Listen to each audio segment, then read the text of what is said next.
কাল্লা লাউ তা'লামুনা ইলমাল ইয়াকিন, যে অবশ্যই তোমাদের ইয়াকিন অর্জিত হবে। লা তারাউন্নাল জাহিম, অবশ্যই তোমরা নিজ চোখে জাহান্নাম দেখবে। আজ শুধু তোমাদের বিশ্বাস আছে, আর একদিন নিজে চোখে সচক্ষে দেখবে। আমরা বিশ্বাস করি মানুষ মারা যাবে, যেই দিন নিজেই মারা যাবেন সেই দিন ইয়াকিন অর্জিত হবে। হাক্কাল ইয়াকিন, ইলমাল ইয়াকিন, যে মৃত্যু সত্য, কবর সত্য, পরকাল সত্য, জান্নাত সত্য, জাহান্নাম সত্য, ফেরেশতা সত্য। এই অদৃশ্যের বিষয়ের উপর যত সর্বোচ্চ লেভেলের ঈমান অর্জিত হবে, যত সর্বোচ্চ লেভেলের ইয়াকিন অর্জিত হবে, আপনার আমলে, আখলাকে, চিন্তায়, চেতনায় তত পরিবর্তন সাধিত হবে। এটাই ইসলামের ভিত্তি। এই ঈমান বিল গায়বে ইয়াকিন না থাকার কারণেই আজকে মুসলমানরা ইসলামের বাহ্যিক বিষয়গুলোর উপর তো ঠিকই আমল করছে, কিন্তু হৃদয়ে ঈমান প্রবেশ না করার কারণে তারা মুনাফিক অবস্থায় জীবন যাপন করছে। লাম্মা ইয়াদখুলুল ঈমানু ফি কুলুবিহিম, মুখে বলেছে আশহাদু আল্লা ইলাহা ইল্লাল্লাহ ওয়া আশহাদু আন্না মুহাম্মাদার রাসূলুল্লাহ, বাহ্যিকভাবে সালাত আদায় করেছে, বাহ্যিকভাবে সিয়াম পালন করেছে, বাহ্যিকভাবে হজ এবং উমরা পালন করেছে, কিন্তু লাম্মা ইয়াদখুলুল ঈমানু ফি কুলুবিহিম, কিন্তু এই যে ঈমান বিল গায়ব এখনো তাদের অন্তরে পরিপূর্ণরূপে প্রবেশ করেনি। পরিপূর্ণরূপে প্রবেশ না করার কারণেই কত এসিল্যান্ড, ওসি, ডিসি, এসপি, মন্ত্রী, মিনিস্টার বেহিসাব যারা 5 ওয়াক্ত সালাত আদায় করে, শতবার উমরা আদায় করে, এরকম বিভিন্ন ইসলামী সম্মেলনের প্রধান অতিথি, বিশেষ অতিথি, মসজিদ মাদ্রাসার কমিটির মেম্বার, এমন কোনো দিনই কাজ নাই যে দিনই কাজের সাথে সে জড়িত নয়। কিন্তু যখন ওই সাব রেজিস্ট্রার তার অফিসে গিয়ে বসে, ওই ওমরাকারী সাব রেজিস্ট্রার, নামাজি সাব রেজিস্ট্রার যখন অফিসে বসে, তখন সে ঘুষ নেয় এবং সেই ঘুষের টাকা দিয়ে সে উমরা করে। এটাই হচ্ছে লাম্মা ইয়াদখুলুল ঈমানু ফি কুলুবিহিম, এটা হচ্ছে মুনাফিক। বাহ্যিকভাবে ইসলাম পালন করছে কিন্তু হৃদয়ে ঈমান ঢোকেনি। লা ঈমান লিমান লা আমানাতা লাহু, ঈমান এবং খেয়ানত একসাথে এক অন্তরে, ঈমান এবং মিথ্যা একসাথে এক অন্তরে একত্রিত হতে পারে না। সম্মানিত উপস্থিতি, আর এটিই হচ্ছে আজকের মুসলমানদের সবচেয়ে বড় সমস্যা, যা আমি আমার বহু বক্তব্যে, গত 1-2 বছরের প্রায় সব বক্তব্যে বলা আছে, যে আজকের মুসলমানদের সবচেয়ে বড় সমস্যা যদি কয়েকটা থাকে তাহলে আমি আব্দুল্লাহ আমার দৃষ্টিতে 2টা সমস্যা। 1, ঈমান বিল গায়বে বিশ্বাস নাই। 2, যেহেতু ঈমান বিল গায়বে বিশ্বাস নাই সেহেতু দুর্নীতি, মিথ্যা, ধোঁকা মুসলমানদের রক্তে রক্তে মিশে আছে। দিনকে সেই ধোঁকার জন্যই তারা ব্যবহার করে। গত 16 বছর তাহাজ্জুদের সালাত আদায় করে সেই ধোঁকার কাজেই ব্যবহার করা হয়েছে। এটা হচ্ছে ধোঁকা দেওয়ার গেম। নিজেকে ধোঁকা দেওয়া, আল্লাহর সাথে মজাক এবং ঠাট্টা করা, আল্লাহকে ধোঁকা দেওয়ার চেষ্টা করা, জনগণকে ধোঁকা দেওয়ার চেষ্টা করা, নিজেকে ধোঁকা দেওয়ার চেষ্টা করা। আজকে আপনি যান পৃথিবীর যে কোনো প্রান্তে, ইউরোপ, আমেরিকা, সৌদি, কুয়েত, কাতার, বাহরাইন, লিবিয়া, মুসলমানেরা যত বেশি পরিমাণে মিথ্যা ডকুমেন্ট দিয়ে, মিথ্যা কথা বলে, মিথ্যা দালালি করে যত বেশি পরিমাণে বিভিন্ন জায়গায় যুক্ত আছে, আমার জানা নাই পৃথিবীর আর কোনো দ্বিতীয় জাতি এত বেশি পরিমাণে মিথ্যার আশ্রয় নিয়ে, এত বেশি পরিমাণে দুর্নীতির আশ্রয় নিয়ে, এত বেশি পরিমাণে ধোঁকার আশ্রয় নিয়ে পৃথিবীতে কাজ করছে, আমার জানা নাই। আর এটি হচ্ছে মুসলমানদের গোলামির সবচেয়ে বড় কারণ। কেননা এই স্বভাবটাই গোলামির স্বভাব, এবং এই সেম স্বভাব বানু ইসরাইলের মধ্যে ছিল। বানু ইসরাইলেরা নবীর সন্তান, ইসহাক, ইব্রাহিম, ইয়াকুবের সন্তান, ইউসুফের ভাই, 11 ভাই এবং ইউসুফ আলাইহিস সালাতু ওয়াস সালাম তাদের সন্তান, বেনিয়ামিনের সন্তান। কিন্তু নবীদের সন্তান হওয়ার পরেও তারা ধোঁকা, মিথ্যা, দুর্নীতিতে পারদর্শী ছিল এবং এটি তাদের রক্ত মাংসের সাথে মিশে গেছিল। আল্লাহ বললেন, দাউদের তেলাওয়াত শুনে মাছ শনিবারের দিন দাউদের জাবুরের তেলাওয়াত শুনে নদীর ধারে চলে আসে, তোমরা শনিবারের দিনে মাছগুলোকে ধরিও না। এই সমস্ত ধোঁকাবাজ, দুর্নীতিগ্রস্ত, মিথ্যুক মুনাফিকরা কি করলো? শনিবারের দিনে এই মাছগুলোকে বেড়া দিয়ে, বানা দিয়ে ঘিরে রাখলো, ধরলো না। শনিবার পার হওয়ার পর রবিবারের দিন ওই মাছগুলোকে ধরলো।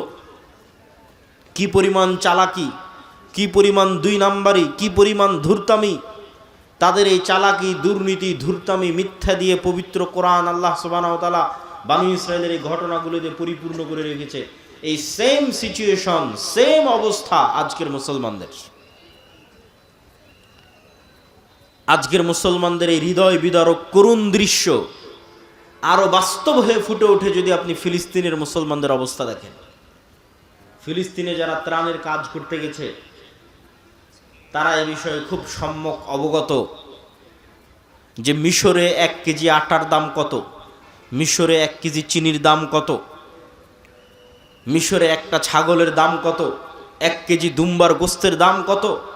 ওই সেম জিনিসটা যখন মিশর থেকে গাজায় ঢুকতেছে তখন গাজায় সেটির দাম হয়ে যাচ্ছে 10 গুণ, 15 গুণ, 20 গুণ, 50 গুণ পর্যন্ত। এই যে দাম বাড়ানোর যে সিন্ডিকেট, এই সিন্ডিকেটের সাথে পৃথিবীর কোনো ইহুদি জড়িত নাই, এই সিন্ডিকেটের সাথে ইসরায়েল জড়িত নাই। মুসলমানদের পাঠানো ত্রাণের টাকার উপর যে সিন্ডিকেট গড়ে উঠেছে, এই সিন্ডিকেট মুসলমানেরাই তৈরি করেছে। এটা সত্য। তারা নিজের ভাইয়ের রক্তের উপর বিজনেস করতেছে।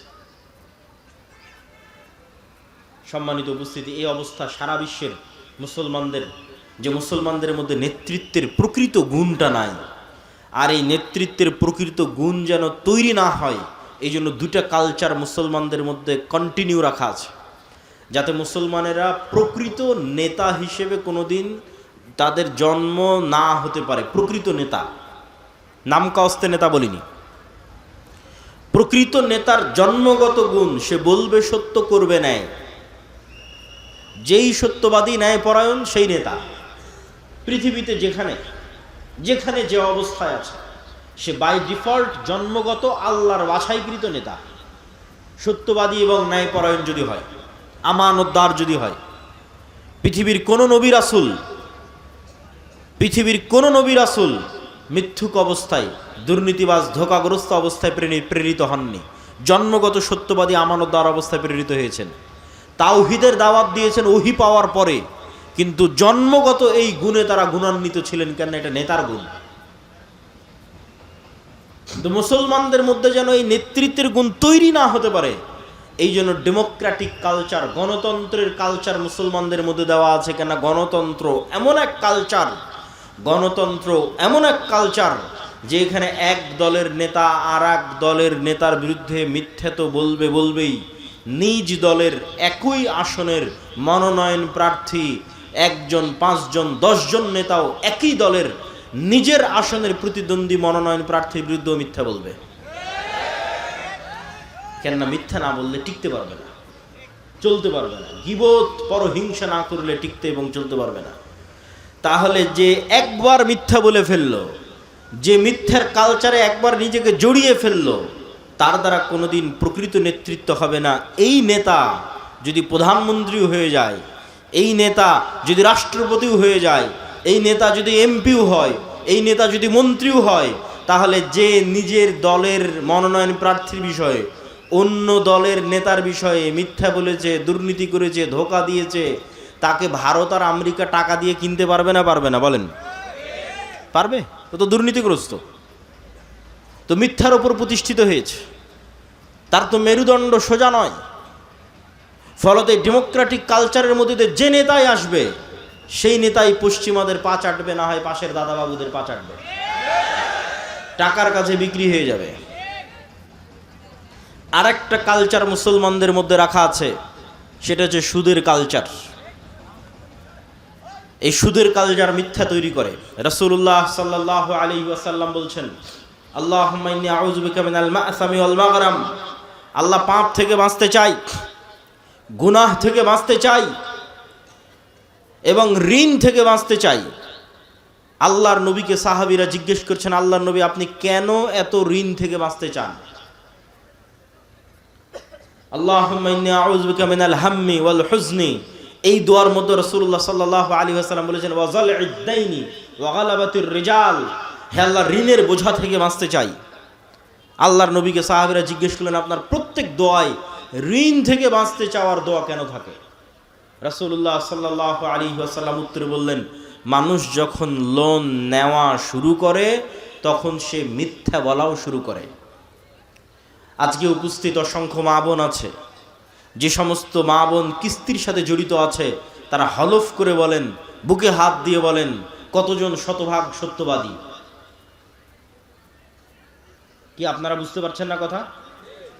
কিস্তি থেকে যে একবার টাকা নিয়েছে তার পক্ষে কি সত্যের উপর অটল থাকা সম্ভব? সম্ভব নয়। তাকে মিথ্যার আশ্রয় নিতেই হবে।